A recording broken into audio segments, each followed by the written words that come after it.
Hello, I'm Ron Strickland. This webcast is one of a series in which I'm presenting some brief lectures and commentaries on topics from the courses I teach in literature and cultural studies. This particular installment is on Joseph Conrad's novel, Heart of Darkness. In the earlier videos, I've situated Conrad's work in relation to the socio-political and cultural context of his time, the end of the 19th and the beginning of the 20th centuries. I've looked at some specific scenes from the first part of the novel. Here I'll be focusing on the last part of the novel, where Conrad's protagonist, Charlie Marlowe, finally travels up the Congo River to the inner station to meet the much talked about Mr. Kurtz. As Marlowe describes his voyage upriver, he gets deeper and deeper into philosophical reflections. He says, "It was the stillness of an implacable force brooding over an inscrutable intention. It looked at you with a vengeful aspect. I got used to it afterwards. I did not see it anymore. I had no time. I had to keep guessing at the channel. I had to discern, mostly by inspiration, the signs of hidden banks. I watched for sunken stones. I was learning to clap my teeth smartly before my heart flew out, when I shaved by a fluke some infernal sly old snag that would have ripped the life out of the tin-pot steamboat and drowned all the pilgrims. When you have to attend to things of that sort, to the mere incidents of the surface, the reality, I tell you, fades. The inner truth is hidden, luckily. But I felt it all the same. I felt often its mysterious stillness watching me at my monkey tricks, just as it watches you fellows performing on your respective tightropes for, what is it, half a crown a tumble? So Marlowe makes a connection between the compromises that he was making on this voyage and the kinds of compromises that we all make in our daily lives, at our jobs. One of Marlowe's friends takes offense at this. In Marlowe's example of rope dancing for compromising one's principles, I see an allusion to Jonathan Swift's Gulliver's Travels. Gulliver describes the Lilliputian political practice of rope dancing. Whoever can balance on the rope the longest without falling off gets the promotion. When Marlowe continues his description of the journey, we penetrated deeper and deeper into the heart of darkness. It was very quiet there. At night, sometimes the roll of drums behind the curtain of trees would run up the river and remain sustained faintly, as if hovering in the air high over our heads till the first break of day. Whether it meant war, peace, or prayer, we could not tell.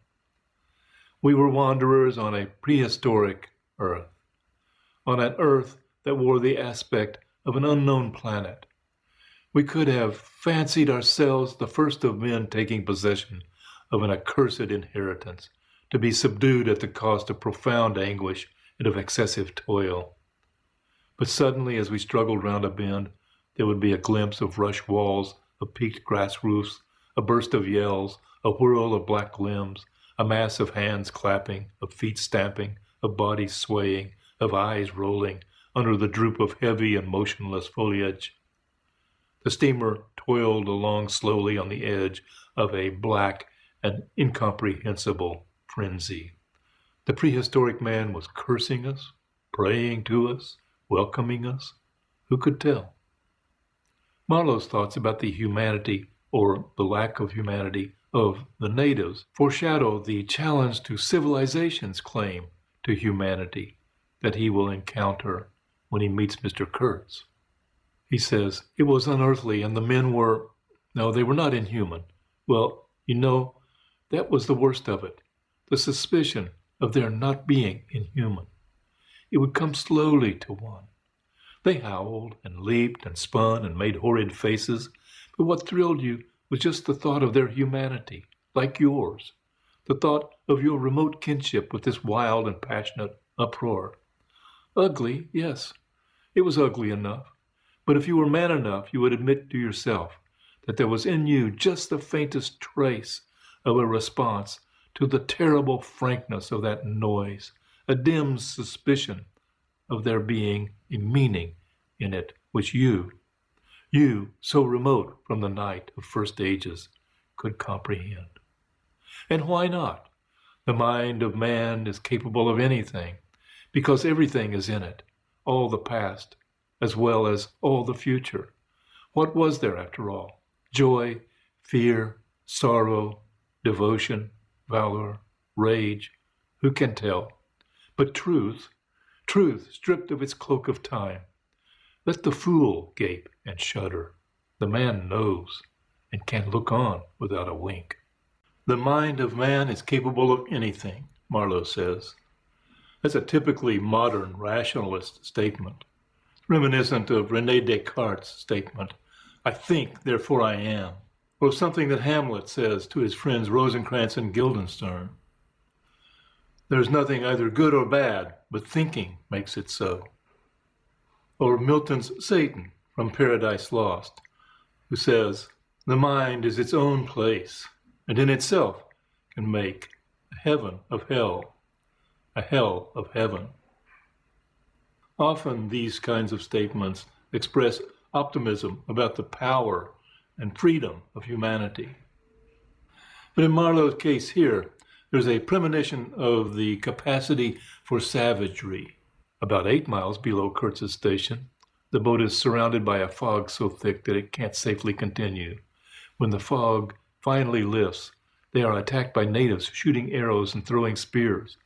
Marlowe finally blows the steam whistle, frightening the natives and sending them into retreat. Marlowe will later learn that this attack was an attempt by the natives to prevent him from taking Mr. Kurtz away from them. So it seems that Mr. Kurtz has become a kind of a deity to these natives, and we will learn he has embraced their worship and adoration.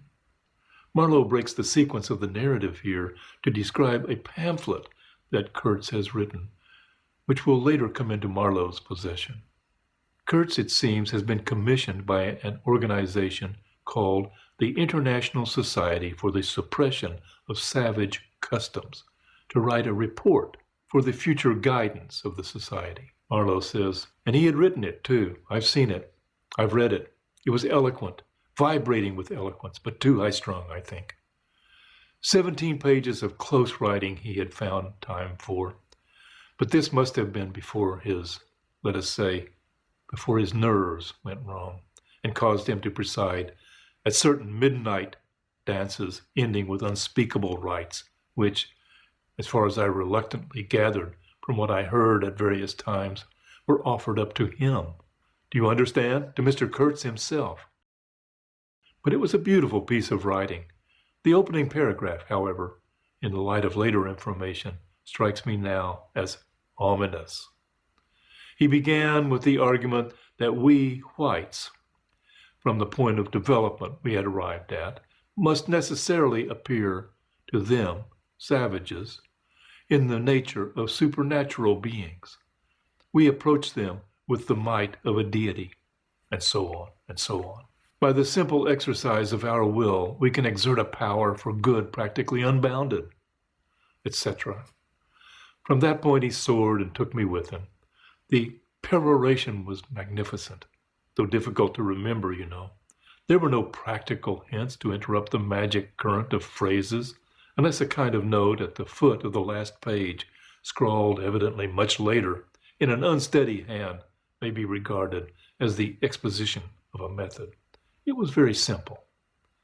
And at the end of that moving appeal to every altruistic sentiment, it blazed at you, luminous, like a flash of lightning in a serene sky. Exterminate all the brutes. So Marlowe gets to Kurtz's inner station, where he finds Kurtz insane, but still in complete control of the natives. Marlowe and his crew are in danger. One word from Kurtz, and the natives will kill Marlowe and his crew. Nonetheless, Marlowe gets Kurtz and the ivory loaded onto the steamer, and they start back downriver. Kurtz dies during that voyage, and Marlowe hears his dying words, the horror, the horror. That leaves Marlowe with the duty of delivering Kurtz's effects to his fiancée. It's a task that Marlowe approaches with trepidation. He says, "She came forward all in black with a pale head floating towards me in the dusk. She was in mourning. It was more than a year since his death, more than a year since the news came. She seemed as though she would remember and mourn forever. You knew him well, she murmured after a moment of mourning silence. Intimacy grows quickly out there, I said. I knew him as well as it is possible for one man to know another. And you admired him, she said. It was impossible to know him and not to admire him, was it?